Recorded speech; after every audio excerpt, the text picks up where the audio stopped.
Hi, my name is Olivia Zhen, and this is my Critical Creative Reflection, also known as a CCR, for the Aice Media Studies class.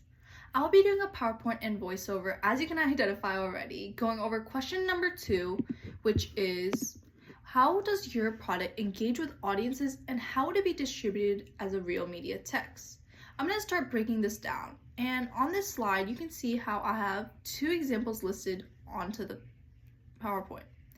And as you can see, there's 2 different shots. It's a bit difficult to determine as it isn't full screen, but the one on the left is a wider shot, whereas the one on the right is a close-up shot. The left side shows how she is all alone and is fidgety.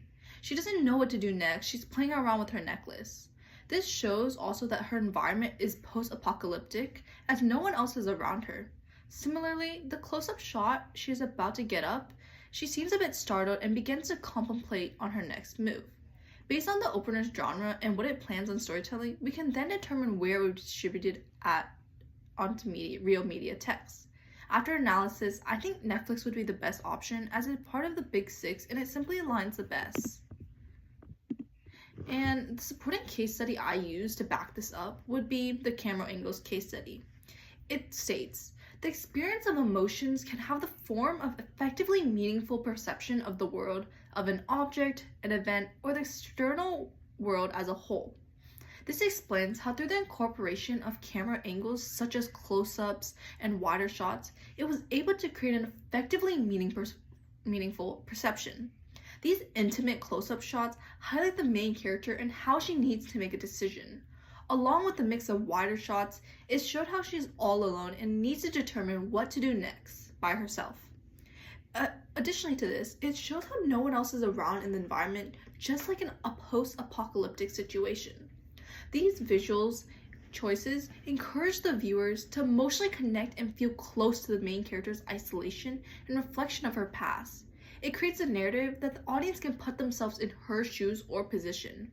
This helps to engage the audience with the opener as it feels more personal and a connection is built. And the second answer to the question would be, as a real media text, this opener I would think would be distributed under Netflix or other streaming services where post-apocalyptic content is popular. This helps to ensure the opener, which will be a movie, reaches the right audience and becomes successful. Netflix has shown to have good examples of post-apocalyptic content that has become successful, such as Bird Box, Don't Look Up, and Sweet Tooth, which is all reasons as to why I think this would be distributed as a real media text if it were to be produced in a larger scale. All in all, my opener engages with audiences through camera angles that create emotional connections and meaning. It will be distributed as a real media text through streaming platforms with young adult audiences, those who are interested in movies that include a post-apocalyptic genre.